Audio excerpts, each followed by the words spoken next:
saw those numbers in black and white on my chart, and Yeah. my mind shifted into, okay, I'm going to fucking do this thing. For the Amazing. next 11 weeks, she said, make an appointment with me, no less than 3 months. In those 11 weeks, podcasts, Quit Lit, tons of exercise. I changed my diet. I know that's not, a lot of people do the ice cream route and, and that's great. Women I coach nowadays do what you have to do. But for Yeah. me, I really needed to make major changes overall. And I went back and, no longer pre-diabetic, 50 points off Good. cholesterol. I lost Good. 27 pounds. Good.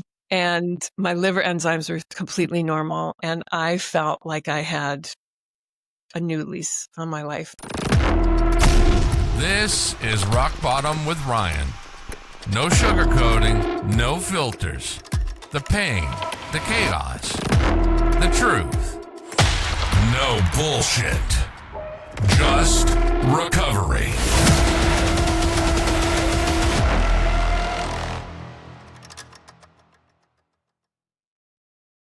Sober Strong apparel isn't just lifestyle wear, it's battle gear. We rep sobriety like a badge of honor, and every piece you throw on says you're part of the crew that doesn't back down. Every order fuels recovery with 10% donated to treatment facilities. Hit SoberStrongApparel.com and use code ROCKBOTTOM at checkout for 10% off. Stay sober, stay true, rep the crew. All right, welcome to another episode of Rock Bottom with Ryan and Rachel. We're here with Melissa McGovern today as our guest. How are you guys doing? I'm great. How are you, Ryan? Thanks for having me. Hi, Rachel. Hey, how are you? So good. It's great to Awesome. be here with you guys. We've been excited to excited to interview hear you and have you share your story. So do you mind what's your sober date? What was your drug of choice? All that stuff? My sober date is August 14th, 2023. And my drug of choice was alcohol. It was white wine, rosé, but vodka on those special occasions. Same, literally same. Yeah, vodka. Yeah. Awesome. So do you mind kind of just going into where your drinking side has started, what your childhood was like leading up to that, and maybe how it evolved into when it became a problem? Sure. So I was born and raised in the state of Wisconsin, which is literally a drinking capital. I was just watching a reel on Instagram in the Milwaukee airport. After you check in, you can buy beer and bring it on the plane with you. Spotted Cow is a beer Jeez. that's only sold in Wisconsin. And if that doesn't say Wisconsin, I don't know what does. But Wow. so growing up there, it was part of everyday culture with my family, with my friends. In high school, it was not my dad, but friends that I had refrigerators just full of beer. And you could hang out in the basement and drink their beer and they really wouldn't even notice. And I mean, I even remember a friend tucking it away up in the ceiling for hiding it. Yeah. And I was tall. I mean, I still am tall. So even as a teenager, I could sometimes even get served in a liquor store for wine coolers and beer and things like that. So Right. it was there. It wasn't ever really a huge detriment to my studies, or I was involved in some sports and some theater. But right off the bat, I knew I did not have a normal relationship with it. I mean, I showed up at my freshman dance totally loaded and barfed all over the dance floor. In high school? In high school. Wow. 15 years old. So, but yet I was doing it with other friends, and it's just kind of what we did. And it was in the 80s, guys, and we didn't have phones, we didn't have computers, we just hung out, and that's what we did. So as I went to college, it was more of the same. I studied theater, and it was never really, it didn't prevent me from performing well. That's my point here. So you're a functional. Yeah. Theater people can throw great parties. We would throw great theme parties, and and I had friends right there doing it with me. And almost immediately after college, I moved to New York. I've lived in New York now for 30 years. I moved here in 1995. I did a show immediately after college, and that's where I met my best friend, T. Scott. And this was a man that from day one, we were just thick as thieves. Gay man from New York, cast out of New York, super talented. And he said, if you want to give this acting thing a shot, you really got to come to New York. So I did. I booked a one-way ticket, packed my bags, and 30 years later, I'm still here. But we partied. T and I partied a lot. He traveled the world and danced and sang on cruise ships and all sorts of things, Broadway. And I settled into my life in New York. I got a job, different waiting tables jobs, because that's what you do when you're trying to be an actress. Yeah. And I met my husband at one of those jobs. And drinking was always still there, but we had our kids in 2003, 2007. And then it really did scale back, because it's really hard to be hungover and raise little kids. But that's not to say there aren't, because I remember pictures. I remember holding my son when he was maybe 3 years old, when I was incredibly hungover, and someone snapped a picture. So it was still there, but it really, when my daughter became a teenager, she really started struggling with some mental illness, specifically OCD. And that really threw us for a loop, our family. We thank God that it happened under our roof, and that we lived in New York, so we could find the best care and the best therapists for her. But it was about that time that I had a regular physical, and my doctor noticed that my liver enzymes were higher than usual. And I had no idea what liver enzymes even were. She said, take a break for 3 weeks of alcohol and we'll retest. And I remember it was right around Labor Day weekend, and that panic of 3 weeks with no alcohol over a holiday. But I did it. Yeah. I did it. And during those 3 weeks, I felt great. I felt really good. I lost some weight. I slept better, and it stuck for a little while because I liked the way it felt. But eventually it crept back in, and right before the pandemic, I started getting really sober curious. I bought the book Sober Curious by Ruby Warrington. I heard Andy Ramage on the Rich Roll podcast talking about 1 year no beer, and I really started to wonder what my life would look like without it. And I gave it freshman tries with that 1 year no beer thing. And in November of 2019, I had just had it. I woke up one day, I was so sick of my shit. I took a selfie and I dove into that program. Now, it came with a daily email, but there was no community. There was no one really holding me accountable. But I started to do it, and I did it for 4 months. And when the pandemic happened, that's when I said I could use a beer. And my husband said, are you sure you can have one? I said, yeah, of course. But I couldn't have just one. That was my problem. I tried to moderate for a long, long time, and I couldn't. So as the pandemic wore on, we suffered the loss of my mother-in-law, my husband's mother, very suddenly. And about the same time, I heard that my best friend, T. Scott, who had struggled with alcohol, and he was HIV positive. He was not going to live a long life. When you know something like that, it does change your perspective on things, but it didn't change me enough to quit drinking.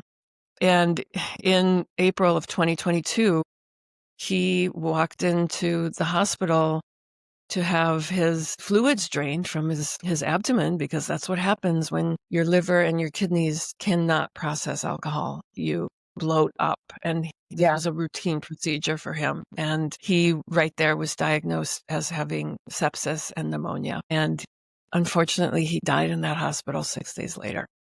Jesus, I'm sorry. I'm sorry. Yeah.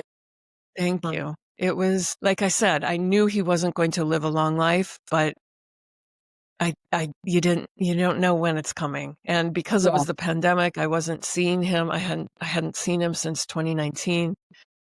Anyway, in my head, I thought, while he was in the hospital, do I go and see what my best friend looks like dying of this? Yeah. This like really It's a wake-up call, not just for them, but for you too, you know? Yeah. It makes you think harder, you know? Like, Right, do I want to do this to exactly. myself anymore? Right. But that would have, he would have hated it, first of all. He was super vain. He would have just hated if I showed up and saw him in that way. And I didn't want that to be the last thing I remembered about him. So, and it would have been very selfish, honestly, for me to see him like that for my reason. When he passed, believe me, I thought, like, is this the thing that gets you sober? And it wasn't, not initially.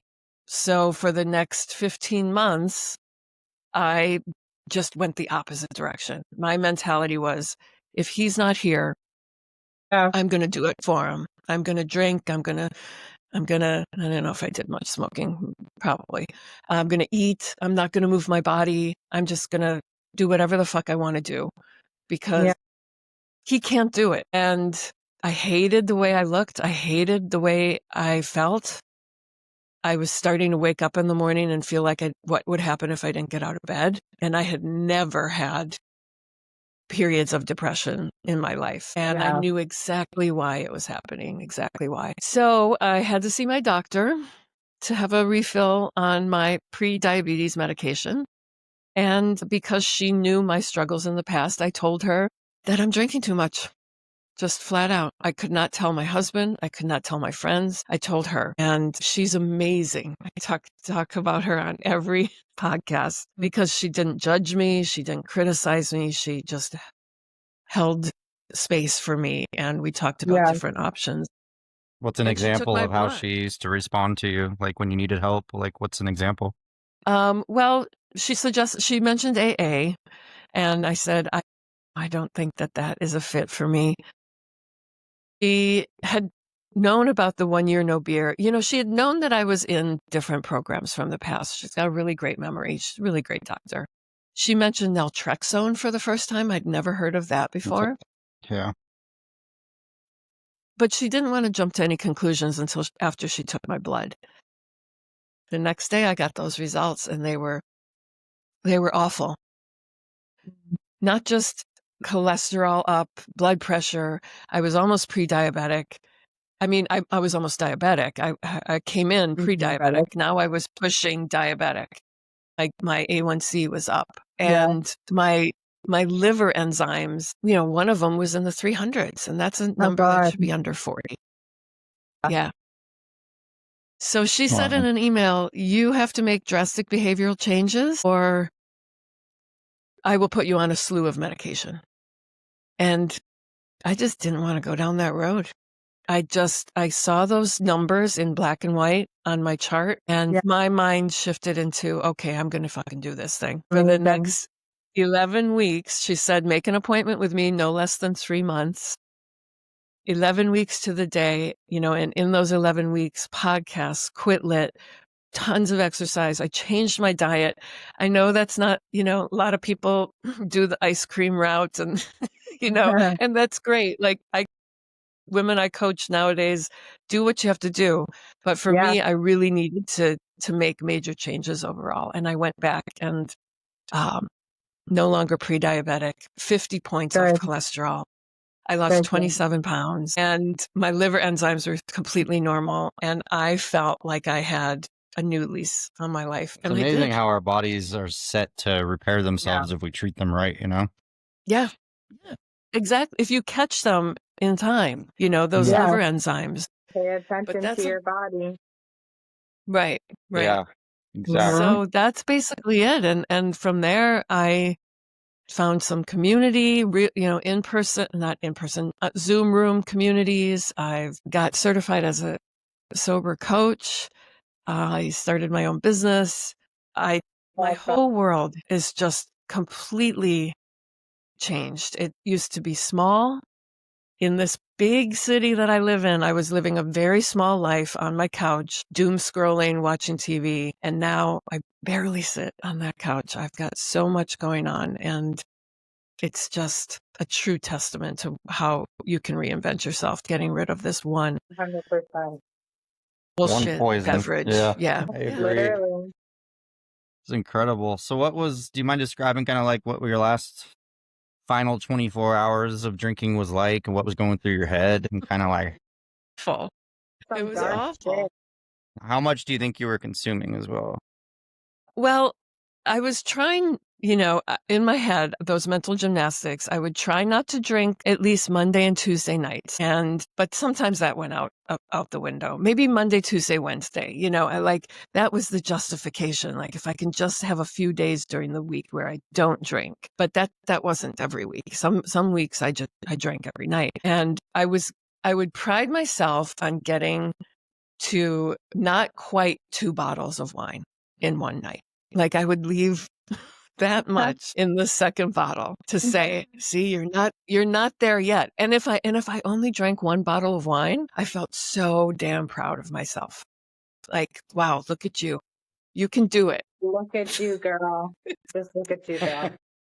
But I'll tell you, my last drunk was in Long Beach, Long Island, which is a beautiful beach town. Yeah.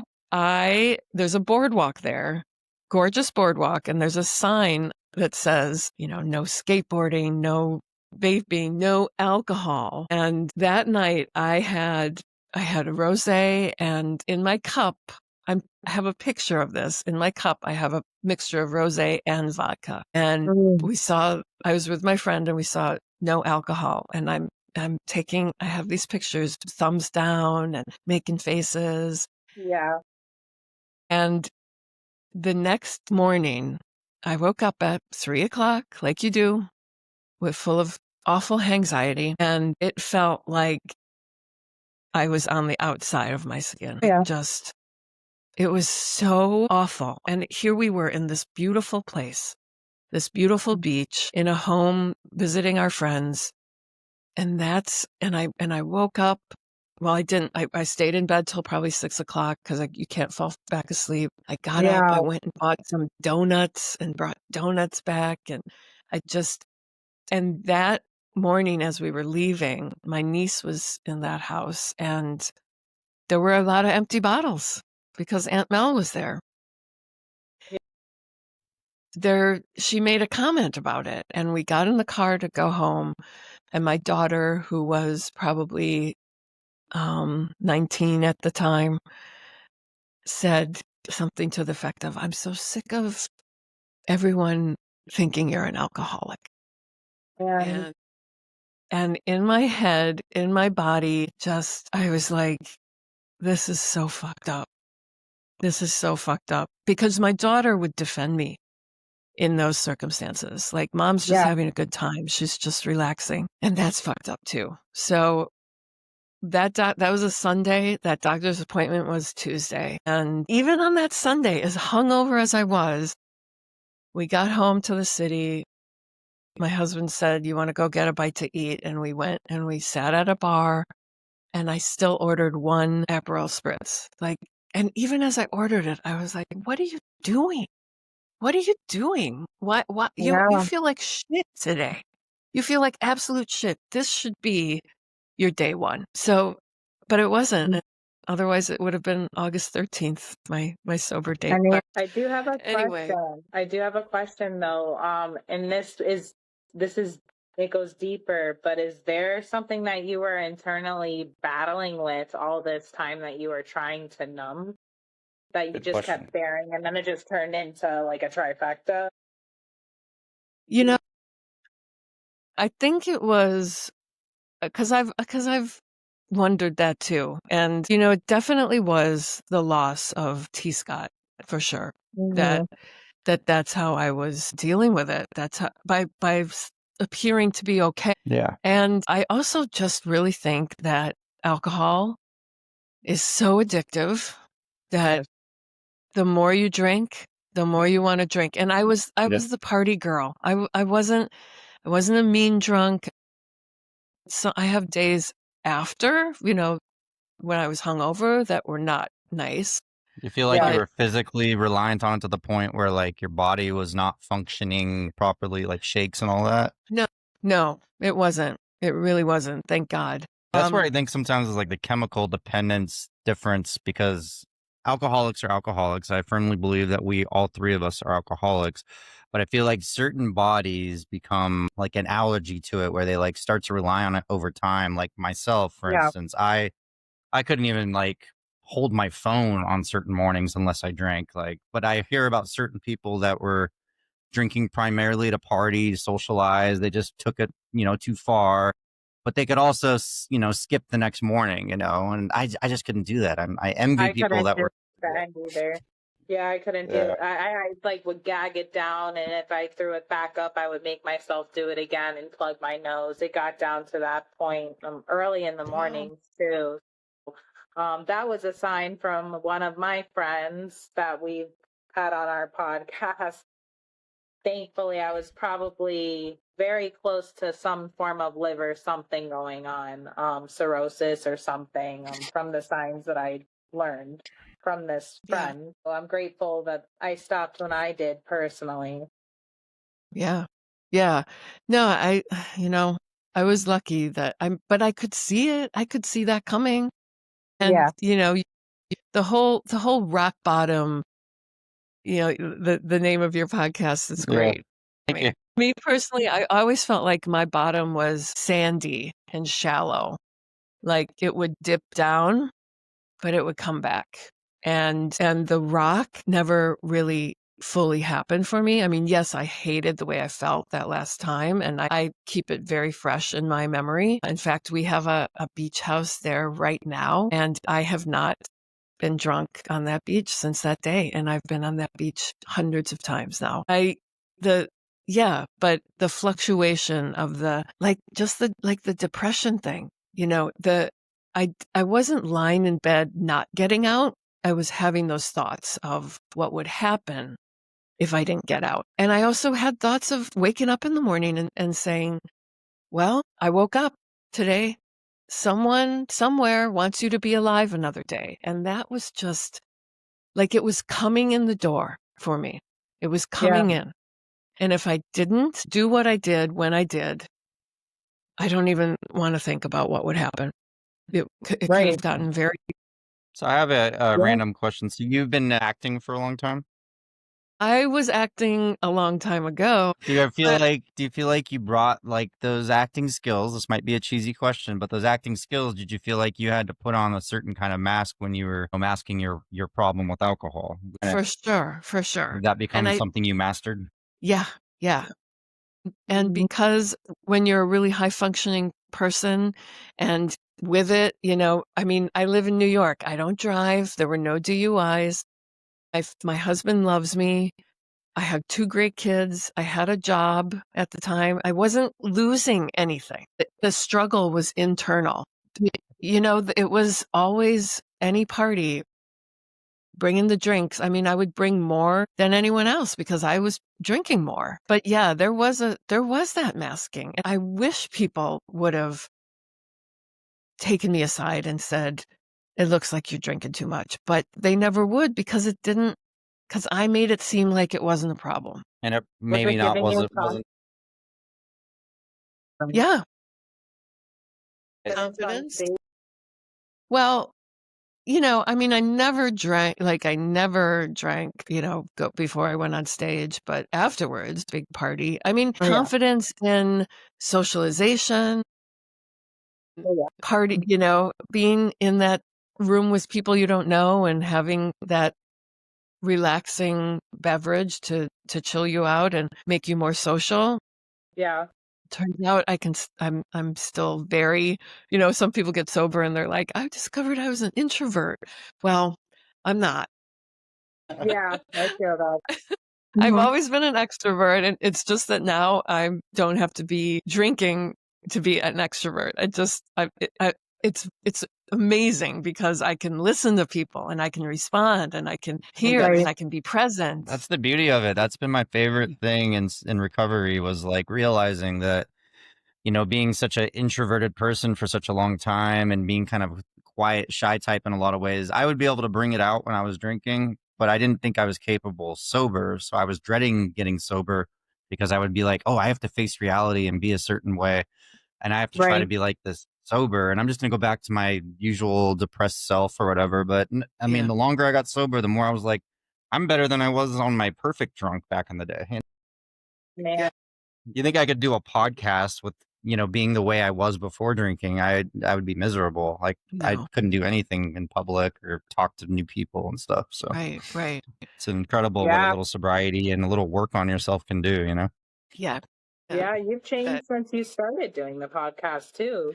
You're more talkative now. I know. I think you brought it out of me, Rachel. You turned me in. Thanks. Ew.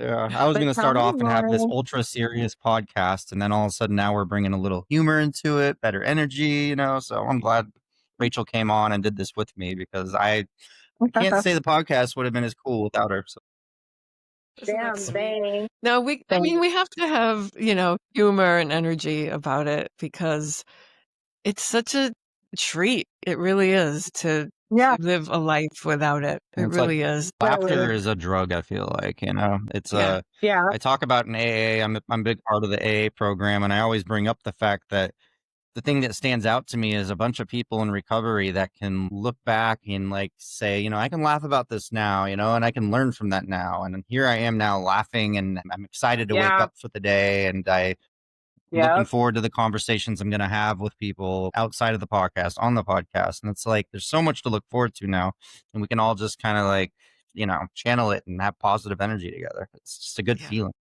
Yeah, That's I what I like. agree. Yeah. Rachel and I, we talk about who are our guests that we're going to interview before the podcast, and we're just like both excited. We're like, oh, we can't wait to hear, Melissa share everything. We're like, we'll share her story and talk Yeah. about, and it's just, it's a good feeling for sure.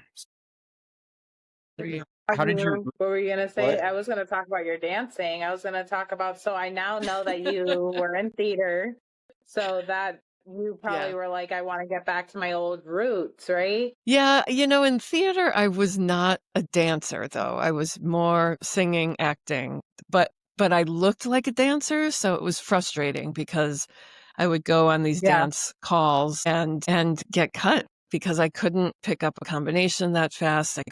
I just wasn't the dancer. My friend T. Scott was the dancer big time. But so it wasn't. So this class that I take now is so special because none of that pressure is there. And it's an easy enough combination to pick up. It's all different types of women, men, bodies, everything. And there isn't that judginess, that cutthroat dancer vibe at all. Yeah. So I love it that. rocks my world. It's class. Yeah. Yeah. Yeah, I That's told you I awesome. want to get So- back into dancing. I know, you need to. Yeah. Do you know how many people have said that to me since watching my videos? A Yeah. ton. You were ton. saying, used to that dance. you were doing a YouTube video earlier today about like Yeah. a dancing lesson. How does that go? Do you ever kind of incorporate? Do people know that you're in recovery, like on Oh, that yeah. end?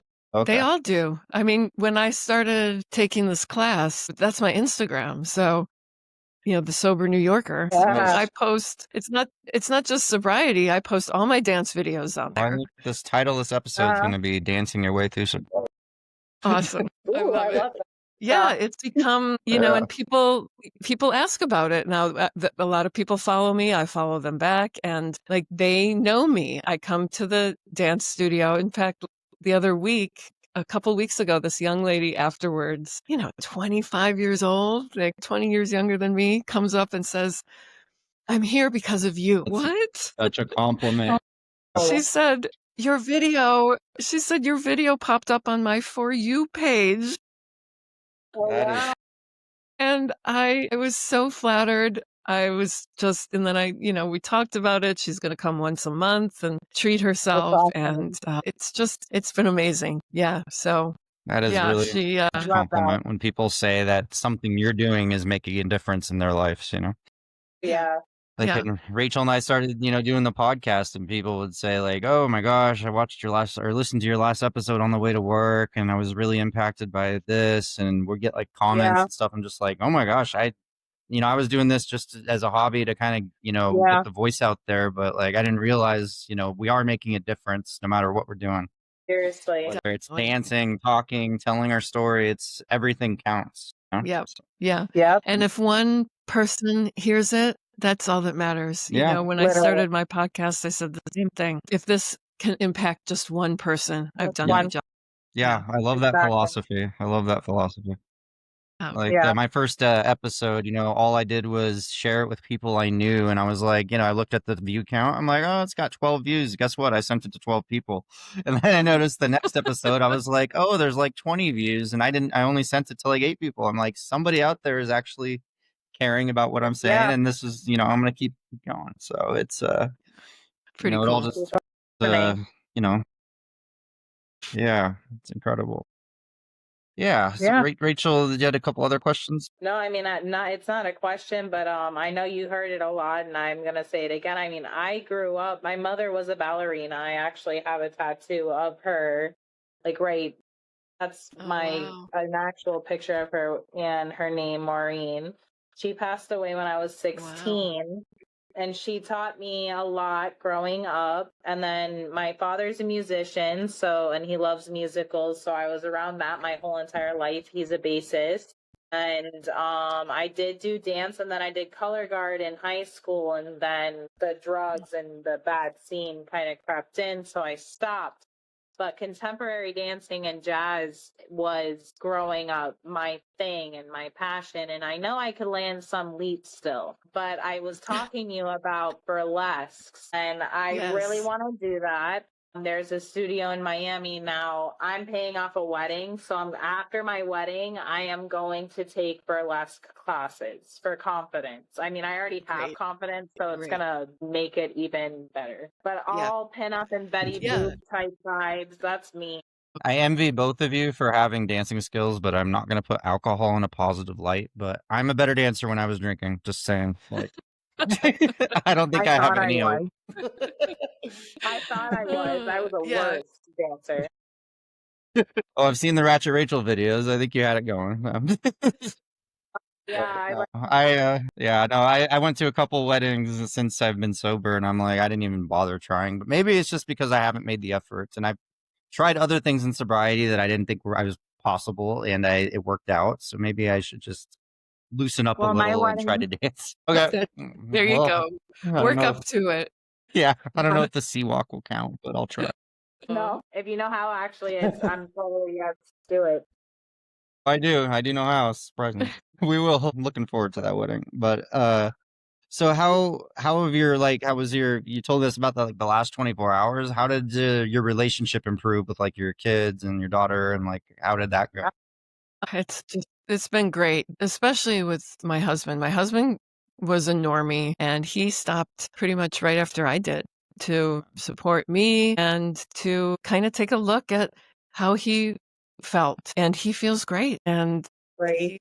he's crushing it. And he owns his own business. I own my own business. He talks about, when I was drinking, he didn't know what he was coming home to. He didn't know which Melissa he was coming home to. Could have been the Melissa that's happily half a bottle in and starting to cook dinner, or a bottle and a half in and there's a big pizza that's been ordered. And so, and the temperament, he was on a podcast recently talking about his experience with supporting me.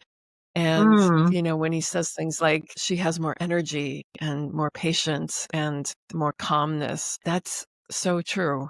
That reaction time is so much more chill than with my kids especially. And I've been able to be present for them when they've gone through some really hard things. My son started college this fall, and he wanted to come home on day one. He was texting me that he couldn't do it. He felt like he was out of place. He'll pay me back. He needed to be rescued. And there was no part of me that didn't think he couldn't do it. Right. talked him through so much. I did fly down there and spend a few days with him, got him right, and now I don't even hear from him. Wow. Oh, no, but I love But that that. doesn't, instead of Yeah. letting a situation like that freak me out to like when my daughter was going through her mental illness, like I had no Yeah. control, so I drank.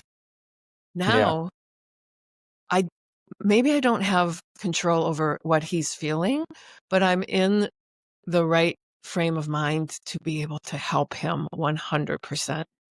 And that Yeah. was such a gift. It was such a gift. I love that. So cool. That gives me hope. What does a like a 24-hour period look like sober now in the mixture of dance and teaching dance and spending time with family? How's that look? I mean, it's amazing. I have my planner here. It's just packed. Yeah, staying I've busy is the key, right? Sounds like But, and I heard this recently, not busy, productive. productive. Yeah. Yeah. Productive. Like you I'm said, you spend a super lot less time on that couch now, it sounds like. Yeah, And I like to yeah. hear that. So I'm Yeah. super The mind productive. I mean, I shift. always try to yeah. I always try to get some kind of exercise in.